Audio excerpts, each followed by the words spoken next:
Okay, so now we will be tackling the topic of definite integrals and some fundamentals. A definite integral is defined as this: the integral from a to b of little f of x differential x, where a and b are limits of integration corresponding to x values in the x coordinates of the Cartesian plane.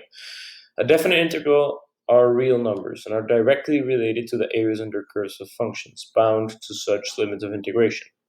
And in this picture, we can see the graph of the function y equals little f of x, and we can see that area under the curve bounded by the limits x equals a and x equals b. We can represent that area using definite integrals, as shown in the picture. As such, we can use definite integrals to represent areas under the curves. As in the graph above, the total area under the curve would equal the area total would equal the integral of a to b from the low limit to the upper limit of little f of x of differential x. The order in which you express the limits is crucial, because when we evaluate definite integrals, we always do the top limit minus the bottom limit.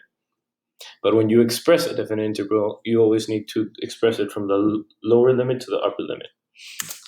So, now, how do we evaluate a definite integral?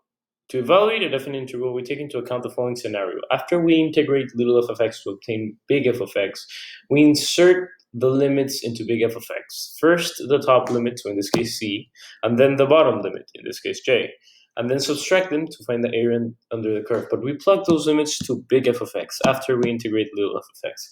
It is important to note that when we perform definite integrals, we do not add an arbitrary constant of integration c.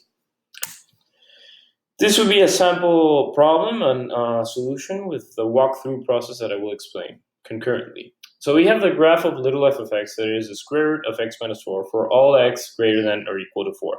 And it is shown below. We can see the graph of little f of x. We can see that we have a region entitled R from the lower limit 4 to the upper limit 10. So we need to find the definite integral from 4 to 10 little f of x dx in order to find the area entitled R. Firstly, we simply substitute the function for little f of x. Then we proceed to integrate firstly the function little f of x using the power rule.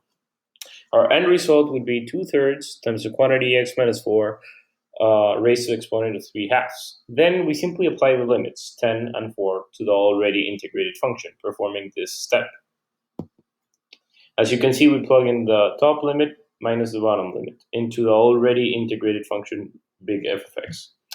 We perform the necessary operations and we obtain that the area entitled R is 9.80 centimeters squared. We have rounded for the sake of simplicity in our mathematical procedures.